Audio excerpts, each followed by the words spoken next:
E aí pessoal, beleza? Estamos na Vila Germânica, aqui em Blumenau. Nós não conhecíamos aqui, então a gente veio dar uma passadinha. Aqui tem muitas lojinhas de souvenir e coisinhas, né, de lembranças, basicamente. E tem bastante lugarzinhos para comer, mas são lugares assim, não tão tradicionais quanto eu pensei que seria, sabe? Ficou um point meio turístico mesmo aqui na região. Deixa eu virar um pouquinho para mostrar como que é.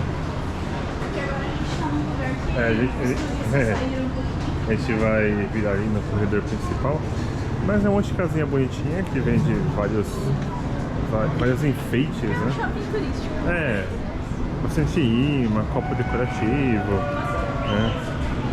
Tipo isso aqui, ó. Tem toda essa pegada de Oktoberfest, mesmo a gente não estando na época propriamente dito, né, que é em outubro, mas ainda assim é tudo meio temático com essa época.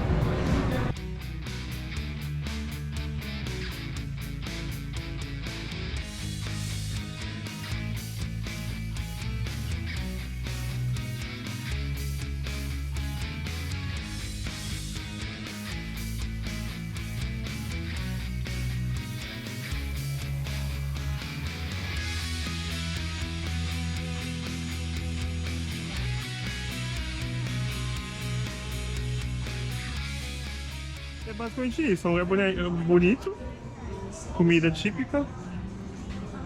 E é isso. Agora a gente vai pro próximo rolê. E o próximo rolê onde quer? Amor? Me deixou? Mas é um centro turístico de Blumenau que a gente vai agora. E é isso, até daqui a pouco. Até daqui a pouco. Nós estamos aqui do lado de fora do Museu da Cerveja, aqui no centro de Blumenau. O próximo horário é 4h30, agora são 4 horas. E nós queríamos aproveitar esse tempinho para falar um pouco mais da cidade com vocês e as nossas impressões nessas quase 2 semanas que a gente ficou por aqui. Vou começar por Blumenau, que é onde estamos agora. O nosso prédio é basicamente Airbnb, né? Parece um pouco morador. Eu cheguei a precisar de uma encomenda que chegou e fui caçar uma informação, onde chegou e tal, e parei 5 pessoas. Das 5, 4 era Airbnb, né? Então, tipo, tem muito pouca pessoa que mora aqui, pelo menos foi essa impressão que eu tive, né? E as coisas são um pouquinho mais caras do que de costume, né? Do que, pelo menos em São Paulo, que é onde eu tenho uma tabela aqui na minha cabeça do preço das coisas. Eu senti um pouquinho disso que o Bruno falou também, mas eu senti que é uma cidade muito voltada para o turismo. Apesar de ser conhecida pelo Oktoberfest, parece que a cidade vive essa festividade durante todo o ano, sabe? Então eu sinto que às vezes tem uma forçação de barrazinha de tipo, é para turismo e tudo mais, que nem as outras cidades aqui pela região. Em relação à imigração alemã e tudo mais, porque a cidade é muito grande, mas você não sente que são realmente pessoas que estão morando aqui, sabe? Tipo, o que eu senti muito era que eram pessoas, assim, de outras regiões do Brasil que se identificavam com a região e vinham morar aqui. Mas essa raiz tradicional alemã e tudo mais, eu senti muito mais em Pomerode, que é uma cidade muito menor e que foi, assim, fundada na mesma época que aqui, mas não teve todo o desenvolvimento que teve aqui. Bem, a gente não passeou tanto aqui em Blumenau. A gente foi mais, sei lá, foi na padaria, foi no mercado, foi alguma coisa. A gente não explorou de fato Blumenau, né? A gente começou hoje a dar uma passeada por aqui, mas a maior parte dos passeios, que é lá de onde está vindo o som alto, eles travaram a rua e fizeram um festival de cerveja. E tinha uns 4 pontos ali para conhecer. Sim, ali no centro tem a Alameda Duque de Caxias, que é uma alameda que lembra um pouco aquela Avenida das Palmeiras lá em Joinville. Então tem umas palmeiras imperiais bem grandes e tal, então era um point aqui de turismo. Só que eles estão fazendo uma festa ali da cerveja e ficou bem fechado os museus que tem ali, os pontos turísticos e tal. Não deu para ver por conta dessa festa. E é uma festa com som bem alto, então a gente acabou nem gravando para vocês por conta disso. Sim. Então uma coisa engraçada que eu percebi aqui é que a história da Hering aparece em todo canto, né? A gente foi no Museu da Hering e, assim, a gente foi no Museu da Hering, a gente conheceu um pouco da história de lá, A gente viu que era basicamente uma família fodida que veio pra cá pro Brasil e conseguiu criar uma estrutura, né? Uma empresa. Uma observação, não só uma empresa, né? Eles praticamente construíram Blumenau, assim, porque É eles todo canto. montaram, eles aparecem em todos os cantos, assim, nome de rua e tudo mais, mas eles montaram também na época da empresa, eles montaram tipo uma vila de operários que tinha o próprio atendimento de saúde, o próprio mercado, sabe? Tipo, tudo em volta da fábrica. É muito chocante a história da Hering, me surpreende muito. Foi bem engraçado, porque eu fui sem expectativa nenhuma, né? Mas eu não sabia que basicamente Blumenau, sei lá, eles deu a impressão que eles carregaram Blumenau nas costas, Sim. porque tem muita empresa aqui de cerveja que eu percebi também, mas a Hering apareceu em todo canto, né? A gente foi no museu agora aqui, que é no Museu da Costumes, Hábitos e Hábitos e costumes. Costumes, e tava lá a Hering também, tipo, todo canto tem a da Hering, nome da Hering, enfim, sempre tem um pedacinho em algum lugar. Então é uma coisa bem forte aqui. E muita cerveja, né? Cerveja, todo canto tem cerveja aqui. Sim, todo canto mesmo. E tem assim, tipo, harmonização de cerveja com comida, o que me surpreendeu muito, porque eu já vi muito de vinho, mas eu nunca tinha visto com cerveja. E tem assim, lá em Balneário, a gente viu também níveis assim de acidez, de amargo das cervejas e tal. Então, assim, tipo, é um paladar pra cerveja, sabe? Igual acontece com os vinhos. Pra mim foi bem diferente. Tem uma coisa aqui que o pessoal fala muito que é a comida tradicional daqui, né? Que é a cuca, né? Tem a cuca, tem a linguiça de Blumenau e... Tem as batatas recheadas, porque elas são tradicionais da batatas Alemanha, né? E a gente não experimentou só a linguiça, né? A cuca eu quero muito experimentar, mas tô em dúvida se a gente já conseguiu ou não. Assim, eu tinha a impressão, antes de vir pra cá, que Blumenau era tipo a Liberdade lá em São Paulo, sabe? Que é conhecida pelos japoneses, e tipo por ser um bairro japonês e tudo mais. Mas eu senti que aqui consegue ser mais forte a cultura alemã, não Blumenau em si, mas a região. A cultura alemã consegue ser mais forte do que a Liberdade com o lance do Japão, sabe? E eu achei muito interessante isso, porque em todo lugar que você vai tem tipo escrito português e alemão. Verdade.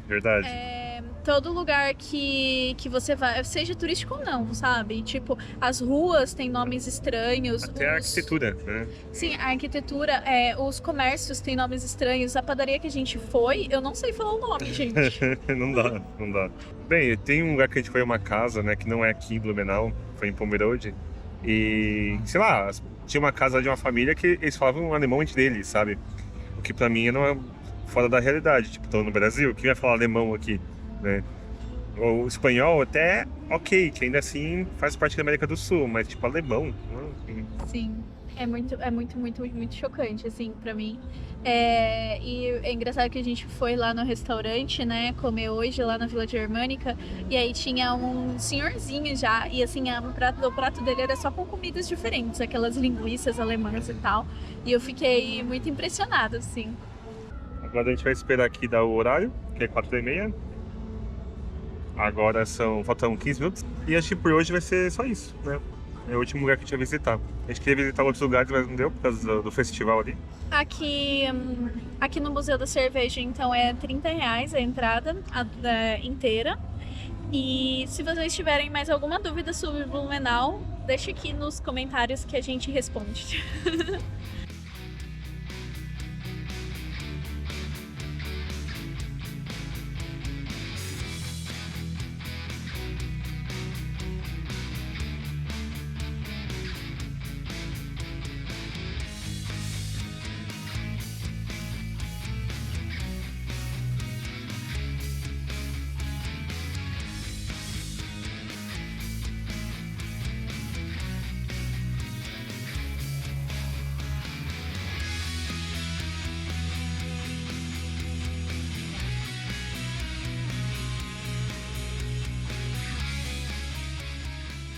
Foi bem detalhado, porque o passeio estava planejado para 30, 40 minutos e durou 1h20.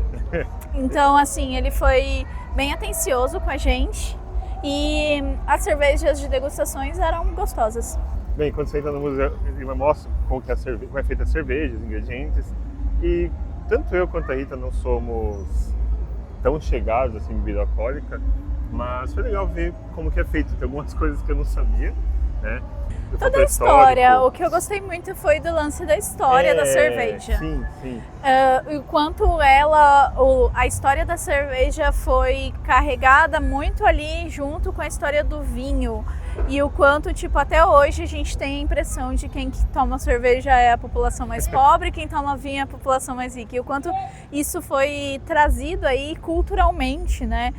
A gente pôde ter ali um overview sobre como que foi, como a lei seca influenciou na existência das cervejas mais populares, que são essas cervejas mais aguadas, que o pessoal, as Pilsen, né, que o pessoal toma normalmente aqui no Brasil. E o quanto isso acabou caindo no gosto do povo, né, porque casava muito bem com o nosso clima, né? Tipo, enfim, no geral. Tropical, né? Exato. E outra coisa que eu achei bem legal é que no finalzinho do museu eu tenho um overview sobre o porquê que Blumenau alaga e... Só um pouquinho disso. A gente ficou com essa dúvida porque, sei lá, aqui tem essa coisa de alagar e tal, mas ninguém explicou. E no Museu de Cerveja tem uma história de, enfim, do alagamento, né? Como é periódico e tal. Então, assim, meio que eu achei um pouquinho nada a ver com o ambiente, mas eu achei muito, muito legal, né? Foi muito legal saber, principalmente porque aqui do lado direito a gente Deixa eu tem... mostrar ali. Aqui, nós temos então aí um rio, mais perto ali. que é o rio Itajaí, alguma coisa do Itajaí. Sim. E que ele estava explicando, lá no próprio museu fala, que quando ele chega a 12 metros, ele começa a inundar o Museu da Cerveja. E aí dá pra ver que lá em cima, onde está a luz, onde é o Museu da Cerveja. Então dá pra ter uma noção de quanto que é 12 metros de inundação. Sim, atualmente está 1 e pouquinho, né? Ele falou? 1,20, se eu não me engano. Sim. E é muito chocante, assim, o que o pessoal tem até um aplicativo que monitora a altura do rio e tal. Então realmente faz parte do dia a dia deles, sabe? Esse lance da inundação. Vai estar aparecendo aí mais ou menos a ordem, né, das inundações que deram aqui. E você vê que, assim, as grandes enchentes passaram o quê? De 8, 9 metros, né? Não, o recorde é de 17 não, metros. Não, é de 17, mas é que na época não tinha tanta gente aqui. Sim, né? mas aqui deu mais prejuízo foi em 83, que foi o mesmo ano que iniciou aqui o Oktoberfest e que bateu, se não me engano, 12 metros, 12 assim. ou 15 metros, alguma não, 12, coisa 12 do metros, gênero. 12 metros, alguma coisinha. Então, e essa enchente, inclusive, tipo, mobilizou o Brasil inteiro e tal. Foi bem legal, assim, de conhecer a história. E foi engraçado que foi numa cervejaria, né? Não foi, tipo, no museu de história, assim, do Blumenau. E a gente tava bem curioso sobre isso. Ele explicou bem, ele falou que é uma coisa meio... Comum. Sim, comum. Né? Todo mundo sabe que aqui tem enchente. E eles estão, enfim, vivendo num lugar propício a isso, então eles se adequam, né? Se adaptam a esse ambiente. Só por curiosidade, aqui onde a gente tá, ele falou que aqui enche quando tá uns 5 metros, né? Nessa parte aqui, se chegar uns 5 metros, já estaria aqui, né, no nível do carro. E foi isso, né? Basicamente do museu. Sim. Né? Então, por hoje é isso. Finalizamos o dia e até a próxima.